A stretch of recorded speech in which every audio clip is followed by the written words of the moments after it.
जाने मन, अपने गरीब पति को छोड़कर मेरे पास आ जाओ। मेरे पास बहुत पैसा है, तुम्हें रानी बनाकर रखूंगा।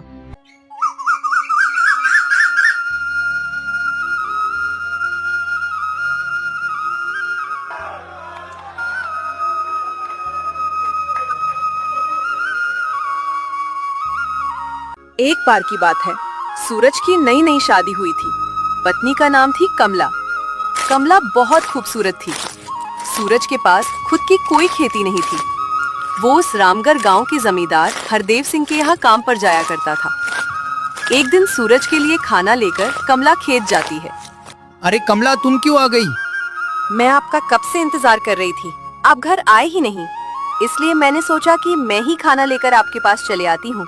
वैसे भी घर बैठे बैठे मैं भी तंग आ चुकी हूँ। मुझे घूमना फिरना बहुत पसंद है। इसी बहाने मैंने सोचा मैं भी बाहर टहल लूंगी।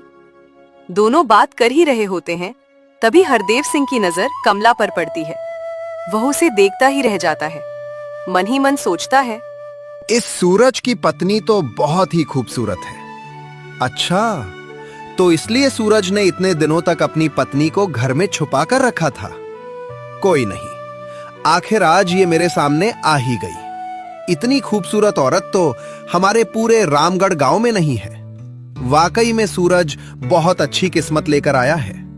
लेकिन ऐसे देखा जाए तो इस सूरज के नसीब में ये नहीं होनी चाहिए। ये तो मेरे जैसे के नसीब में होनी चाहिए, क्योंकि इस सूरज की औकात नहीं है कि इतनी सुंदर पत्नी इसको मिल सके।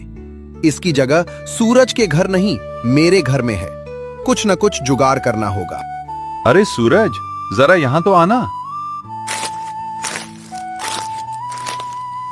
जी मालिक, आपने बुलाया? अच्छा, तो ये तुम्हारी पत्नी है। तुमने तुम्हारी पत्नी से मिलवाया नहीं? हाँ मालिक, माफ करना, मैं तो भूल ही गया। इसका नाम कमला है। आज काम थोड़ा ज्यादा था तो घर जा नहीं पाया, इसलिए ये खेत चली आई। अच्छा अच्छा, वैसे इसे थोड़ा घुमा फिरा दिया करो। घर बैठे बैठे बेचारी तंग आ चुकी होगी। इसे थोड़ा बाहर का माहौल भी तो देखने दो। सबसे घुल मिल कर रहेगी तो अच्छा रहेगा। इसे हमारे बारे में तो पता है ना? नहीं मालिक, ये आपको पहली बार देख रही है। कमला ये हमारे मालिक है। ये सारा खेत इनका है।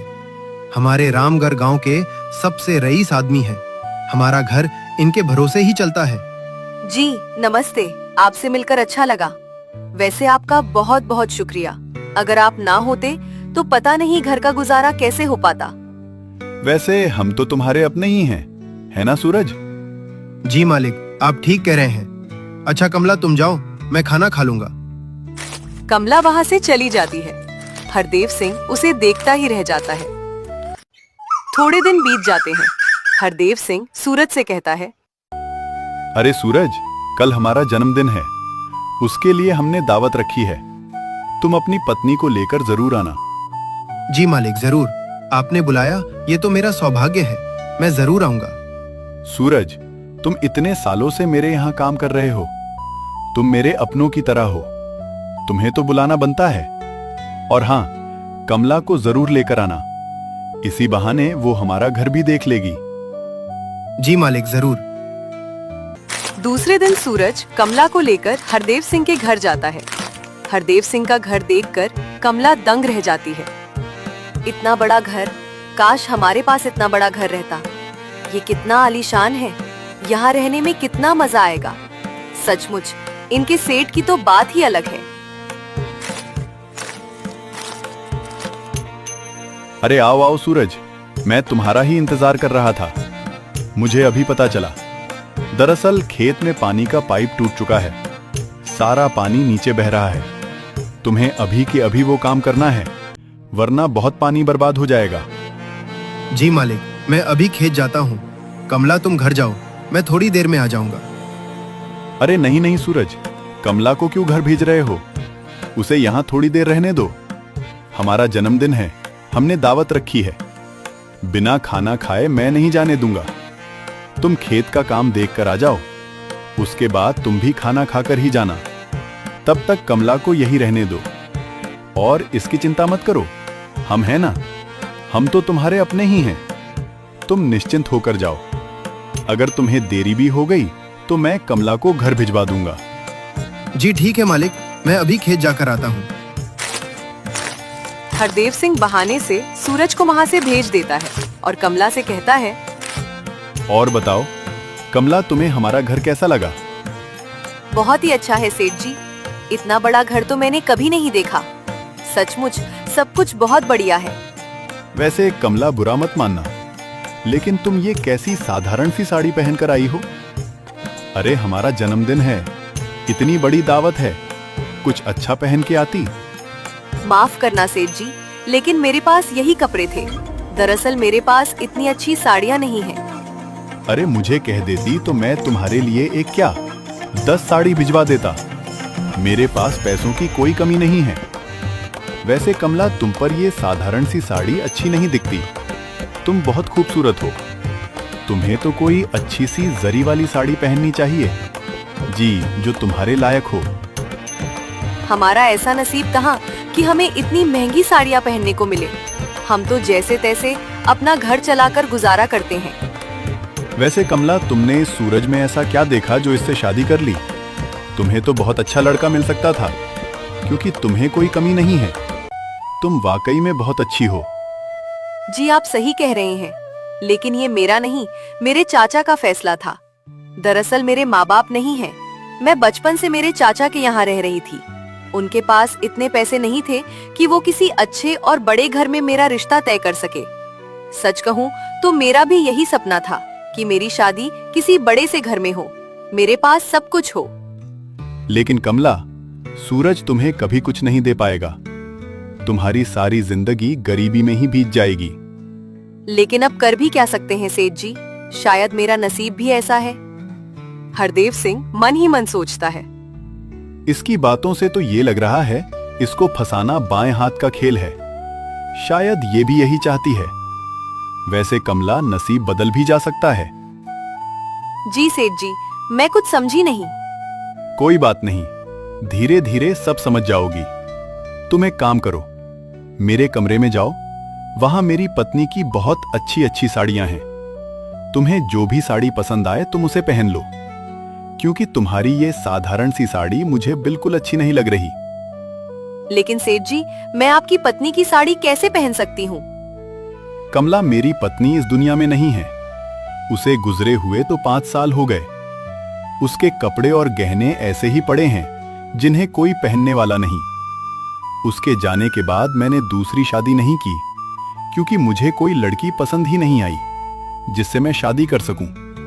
नहीं तो मैं जिस भी लड़की से शादी करता, वो लड़की इस घर में राज करती, बिल्कुल कमला की तरह जिंदगी जीती। महंगे महंगे कपड़े, साड़ियां, जेवर में उसके लिए सब कुछ करता। उसे बिल्कुल अपने पलकों पर बिठाकर रखता।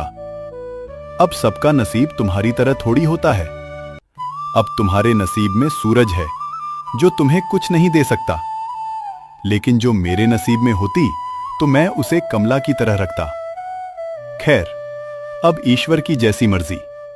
जब ईश्वर की मर्जी होगी तब कोई ना कोई जरूर मिल ही जाएगी। कमला के मन में लालच जाग जाता है और वो हरदेव सिंह के कमरे में जाती है और एक बहुत अच्छी साड़ी पहन लेती है। वाकई में ये साड़ी कितनी अच्छी है। सचमुच ये काफी पैसे वाले हैं। उनकी पत्नी जो कोई भी थी, कितनी नसीब वाली थी। और यहाँ कितने अच्छे अच्छे गहने हैं। काश सब कुछ मेरे पास होता, लेकिन मेरे नसीब में तो वो भिखारी सूरज ही लिखा था, जो मुझे कभी कुछ नहीं दे पाया। इन्होंने मुझे इतनी महंगी साड़ी पहनने के लिए दी, लेकिन मेरे खुद के पति ने कभी मुझे तोहफे में कुछ नहीं दिया। और ये कमरा भी कितना आलीशान है। वैसे इन सेठ जी की उम्र ज्यादा है, लेकिन अगर इतने पैसे वाला पति मिल जाए तो क्या बात होगी। थोड़ी ही देर बाद सूरज वहाँ आता है। कमला को इतनी महंगी साड़ी में देख सूरज बोलता है, कमला, ये साड़ी किसकी है? तुमने ये साड़ी कब बदली? जी, वो मेरे साड़ी पर खाना गिर गया था। वो काफी गंदी हो गई थी, इसलिए सेठ जी ने मुझे दूसरी साड़ी दी। कमला सूरज से झूठ बोलती है। हरदेव सिंह यह देख सोचता है, अरे वाह, ये कमला तो वाकई में मुझसे 2 कदम आगे निकली। मेरा काम तो बहुत आसान हो गया। सचमुच मानना पड़ेगा इस लड़की को। लगता है ये पूरी तरीके से मेरे जाल में फंस चुकी है। अब इसे मेरा होने से कोई नहीं रोक सकता। अच्छा अच्छा, कोई बात नहीं। आपका बहुत बहुत धन्यवाद सेठ जी। मैं आपको कल ये साड़ी लाकर दे दूंगा। अरे नहीं नहीं सूरज, वैसे भी मेरे घर में साड़ी पहनने वाला कौन है? तुम इसे कमला के पास ही रहने दो। वैसे भी कमला इस साड़ी में बहुत अच्छी लग रही हैं। मुंह दिखाई का तोहफा ही समझ लो। और इसे भी ये साड़ी बहुत पसंद आई है, तो उसके पास ही रहने दो। मुझे इसकी कोई जरूरत नहीं है। इसे लौटाने की कोई जरूरत नहीं। ठीक है जी मालिक, ठीक है। आपका बहुत बहुत धन्यवाद। चलो कमला, अब हम घर चलते हैं। दोनों वहां से चले जाते हैं। ऐसे ही दिन बीतते चले जाते हैं। कमला सोचती है, बस सेठ जी कितने अच्छे हैं। अगर उनकी पत्नी की जगह मैं उस घर में ले लूं, तो मेरे तो बहुत ठाठ होंगे। मैं बहुत ऐश और आराम की जिंदगी जीऊंगी। मुझे इस छोटे से और घटिया घर में रहने की कोई जरूरत नहीं पड़ेगी। वैसे भी ये सूरज मुझे कभी कुछ नहीं दे पाएगा। मुझे कुछ ना कुछ करना होगा और इस सूरज से पीछा छुड़ाना होगा। कमला भी जानबूझकर सेठ के घर के बाहर टहलने लगती है। हरदेव सिंह उसे देख उसे अपने घर बुलाता है। कैसी हो कमला? और कहाँ जा रही थी? जी, मैं यहीं से गुजर रही थी। चक्की पर गेहूं दिया था, बस वही आटा लेने जा रही थी। सूरज भी ना, ये सारे काम उसे करने चाहिए। वो तुमसे इतने काम क्यों करवाता है? इतनी धूप में निकलोगी तो कहीं तुम्हारा रंग सांवला ना पड़ जाए। और तो और तुम्हारी तबीयत भी खराब हो सकती है। तुम्हें तो घर बैठकर सिर्फ आराम करना चाहिए। मेरा ऐसा नसीब कहाँ कि मैं घर बैठकर आराम कर सकूं। ये काम तो मुझे करने ही पड़ते हैं। मेरे पति तो दिन भर खेत में काम करते हैं। घर के सारे काम तो मुझे ही देखने होते हैं। वैसे कमला, तुम बुरा ना मानो तो तुम्हें एक बात बताऊं। अगर तुम मेरी पत्नी की जगह होती तो मैं तुमसे कोई भी काम नहीं करवाता। तुम्हारे आगे नौकरों की लाइन लगा देता। तुम बस उन नौकरों पर हुक्म चलाती और वो तुम्हारा सारा काम कर देते। तुम दिन रात आराम फरमाती। तुम जो मांगती वो सब कुछ तुम्हें मिल जाता। सेठ जी, कहाँ मैं और कहाँ आप? ये कैसे हो सकता है? मेरा नसीब इतना अच्छा नहीं है कि मैं इतने घर में रह सकूं। अरे कमला, मैं चाहूं तो पल भर में तुम्हारा नसीब बदल सकता हूं। बस तुम्हारी एक हाँ की जरूरत है। एक बार हाँ कर दो, मैं तुमसे वादा करता हूं, तुम्हें जिंदगी भर की सारी खुशियां दूंगा। जो तुम चाहती हो तुम्हें सब कुछ मिलेगा। रुपए, पैसे, जवारत, सब कुछ मिलेगा। क्या आप सच कह रहे हैं? मुझे ये सब कुछ मिल सकता है? तुम्हारी कसम खाकर कहता हूं कमला, तुम्हें सचमुच की रानी की तरह रखूंगा। बस तुम एक बार उस सूरज को छोड़ मेरे पास आ जाओ, फिर देखना तुम्हारी जिंदगी कैसे बदलती है। वैसे कमला, मुझे तो तुम उसी दिन पसंद आ गई थी जिस दिन मैंने तुम्हें पहली बार देखा था। तब मुझे तुम्हें देखकर तुम्हारे लिए बहुत बुरा भी लगा था कि तुम्हारी शादी उस भिखारी सूरज से हुई है, जबकि उसकी कोई औकात नहीं है। तुम्हारी शादी तो मेरे जैसे रईस आदमी से होनी चाहिए थी। आप बिल्कुल सच कह रहे हैं। सचमुच उस सूरज ने मुझे कभी कोई तोहफा नहीं दिया और ना ही कभी मुझे खुश रखने की कोशिश की। आज तक उन्होंने मुझे एक साड़ी तक दिलाकर नहीं दिए। गहने तो दूर की ही बात है, मैं उसके साथ कभी खुश नहीं रह पाऊंगी। मुझसे ये गरीबी में जीवन जीना नहीं होता। इसलिए तो कह रहा हूं, उसे छोड़ मेरे पास चली आओ। मैं तुम्हें सब कुछ दूंगा जिसकी तुम हकदार हो। लेकिन मैं उससे पीछा कैसे छुड़ाऊं? मैं उसे क्या कहूंगी? तुम्हारे लिए कोई बड़ी बात नहीं है। अगर मैं अपनी तरफ से कुछ करता हूं तो गांव वालों के नजर में मैं बुरा बन जाऊंगा और कहीं ना कहीं लोग हम पर शक करेंगे। इसलिए ये मैं तुम पर छोड़ता हूं कि अगर तुम्हें ऐश आराम की जिंदगी चाहिए तो तुम्हें सूरज से पीछा छुड़वाना ही होगा। जी, आपने सही कहा। मैं कुछ न कुछ जरूर करूंगी। मुझे अभी जाना होगा। हरदेव सिंह और कमला चुप चुप कर मिलने लगते हैं। हरदेव सिंह उसे तोहफे में कभी साड़ी कभी गहने देता है। एक दिन सूरज साड़ी और गहने देख कमला से पूछता है, कमला, ये साड़ी तो तुम्हारी नहीं है और ना ही ये गहने तुम्हारे हैं। ये कहाँ से आए? किसने दिए? दरअसल मेरे एक रिश्तेदार ने मुझे दिए हैं। तुम्हारा ऐसा कौन सा रिश्तेदार है जो तुम्हें इतने महंगे कपड़े और गहने दे रहा है? सच सच बताओ कमला, क्या बात है? तुम किससे ये सब ले रही हो? तुम कोई गलत काम तो नहीं कर रही ना? तुम्हें क्या करना है? और वैसे भी मैंने इन सब के लिए तुमसे तो पैसे नहीं मांगे, और अगर मांगती भी तो तुम्हारे पास है ही क्या जो तुम मुझे दे पाते? 2 वक्त का खाना तो ठीक से जुटा नहीं पाते, और बड़े आए गहने और साड़ी की बात करते हैं। तुम्हारी जानकारी के लिए बता दूं, ये सब मुझे सेठ जी ने दिया है, पर मुझे नहीं लगता इसमें कोई गलत बात है, क्योंकि तुम मेरे लिए कभी कुछ नहीं कर सकते, लेकिन वो सेठ जी मेरे लिए बहुत कुछ कर सकते हैं। वो तुमसे काफी अच्छे और पैसे वाले हैं। तुम अपनी औकात देखो और उनकी औकात देखो। मेरा तो बचपन से सपना था किसी बड़े घर में मेरी शादी हो, लेकिन पता नहीं मेरे चाचा ने क्या देखा जो तुम्हारे पल्ले बांध दिया। मैं तो तुमसे शादी करके पछता रही हूँ। मुझे तुमसे पीछा छुड़ाना है। सुन लो, मैं तुमसे तलाक चाहती हूँ और तुमसे छुटकारा चाहती हूँ, ताकि मैं अपनी मन मर्जी कर सकूं। मैं इस बंधन में और नहीं रहना चाहती। तुम जैसी जिंदगी मुझे दे रहे हो, मुझे वो जिंदगी नहीं चाहिए। मुझे आजाद कर दो। सूरज सारी बातें समझ जाता है कि हरदेव सिंह और कमला उसे धोखा दे रहे हैं। उसे बहुत बड़ा धक्का लगता है। उसके पैरों तले मानो जमीन खिसक जाती है। तो मेरे पीठ पीछे ये सब चल रहा है, और बात इतनी आगे पहुंच गई कि तुम मुझे तलाक देना चाहती हो। अपनी उम्र देखो कमला, और उस सेठ की उम्र देखो। तुम और वो सेठ, छी, मुझे तो सोचते हुए भी शर्म आती है। तुम दोनों के दिमाग में इतनी घटिया बात आई कैसे? मुझे सिर्फ पैसों से मतलब है, उम्र से नहीं। भले ही उनकी उम्र मुझसे कहीं ज्यादा है, लेकिन उनके पास तुमसे कहीं ज्यादा धन दौलत है, जो तुम मर भी जाओ ना तो भी नहीं दे सकते। मैंने एक बार कह दिया तो कह दिया। मैंने फैसला कर लिया है। मुझे तुम्हारे साथ नहीं रहना। तुम चाहे कुछ भी कर लो, मैं तुम्हारे साथ नहीं रहूंगी। घर को छोड़कर चले जाओ, वरना मैं ही तुम्हारे घर को छोड़कर उनके पास चली जाती हूँ। सूरज का दिल पूरी तरह से टूट जाता है। कमला उसकी एक नहीं सुनती। सूरज बाहर चला जाता है और सोचता है, मैंने तो सपने में भी नहीं सोचा था कि सेठ जी और कमला ऐसा कुछ करेंगे। हे भगवान, इतना बड़ा दुख देने से पहले तूने मुझे मार क्यों नहीं दिया? अगर ये मेरी कोई परीक्षा है तो मुझे शक्ति दे कि मैं परीक्षा से लड़ सकूं, और अगर ये मेरे भले के लिए हो रहा है तो मुझे वो भलाई देखने की क्षमता दे।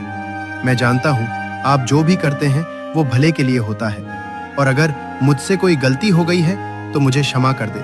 मुझे इतनी बड़ी सजा मत दे। मैं अब उस घर में नहीं लौट सकता। कल को ये बात गांव में पता चली तो लोग मेरे मुंह पर थूकेंगे, मेरे बारे में क्या क्या बात करेंगे।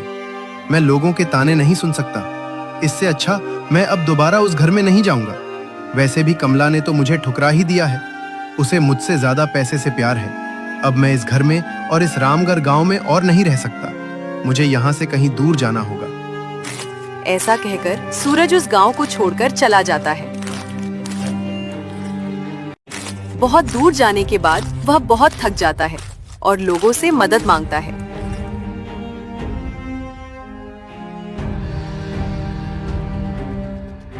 उसकी कोई भी मदद नहीं करता। सूरज एक जगह जाकर बैठ जाता है। वह देखता है कि वहाँ एक गाय होती है जिसके पैर में चोट लगी होती है। हे भगवान, इसे तो चोट लगी है, शायद इसीलिए चल नहीं पा रही।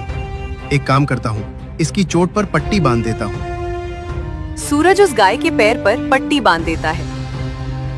तुम यहीं रुको, मैं कहीं पानी मिले तो देखता हूँ। सूरज उस गांव में कुएं की तलाश करता है और फिर सूरज को एक कुआं मिल जाता है और वह पानी लाकर उसे पानी पिलाता है और खुद भी पेट भरकर पानी पीता है। अब अच्छा लग रहा है, थोड़ा सुकून महसूस हो रहा है। एक काम करता हूँ, थोड़ी देर तुम्हारे पास ही बैठ जाता हूँ। तुम्हारा मालिक आता ही होगा, वो भी तुम्हारे लिए बहुत परेशान हो रहा होगा। तुम बस थोड़ी देर इंतजार कर लो। तभी वहाँ पर 2 आदमी आते हैं और सूरज से कहते हैं, ये देखो, गाय तो यहाँ है। कौन है तू? तुम्हारी हिम्मत कैसे हुई हमारे सेठ जी की गाय चुराने की? तुम्हें सेठ जी जिंदा नहीं छोड़ेंगे। चलो हमारे साथ। तुम लोग क्या कह रहे हो? मैंने कोई गाय नहीं चुराई। इसे तो चोट लगी थी। मैं तो बस इसे पानी पिला रहा था और इसके मालिक का इंतजार कर रहा था। मेरी कोई गलती नहीं है, मैंने कुछ नहीं किया। वो तो हमारे सेठ जी ही तय करेंगे। तुम चुपचाप चलो हमारे साथ। वह दोनों आदमी सूरज को अपने साथ लेकर जाते हैं और सेठ से कहते हैं, सेठ जी, इसने आपकी गाय चुराई है। हम दोनों ने इसे ढूंढा है और आपकी गाय भी ढूंढकर लेकर आए हैं। क्या बात कर रहे हो? ए लड़के, तुम्हारी इतनी हिम्मत! तुमने हमारी गाय चुराई। तुम जानते भी हो हम कौन हैं। तुम्हें इसकी सजा जरूर मिलेगी। सेठ जी, मैं बहुत गरीब और साधारण आदमी हूँ। मैंने चोरी बिल्कुल भी नहीं की। इन दोनों को गलतफहमी हुई है। दरअसल आपकी गाय को चोट लगी थी, इसलिए वो चल नहीं पा रही थी। मैंने आपकी गाय नहीं चुराई है। मैंने तो उसकी चोट पर मरहम पट्टी लगाई और उसे पानी भी पिलाया, क्योंकि गाय बहुत कड़ी धूप में वहां बैठी थी। मैंने गाय नहीं चुराई, मेरा यकीन कीजिए। सेठ गाय को जाकर देखते हैं तो उसे सचमुच पैर पर पट्टी बंधी हुई दिखाई देती है। सेठ जी सारी बातें समझ जाते हैं और बोलते हैं, दोस्तों, आगे की कहानी पार्ट 2 में है। अगर आपको जानना है कि आगे क्या हुआ तो कमेंट में पार्ट 2 जरूर लिखिए।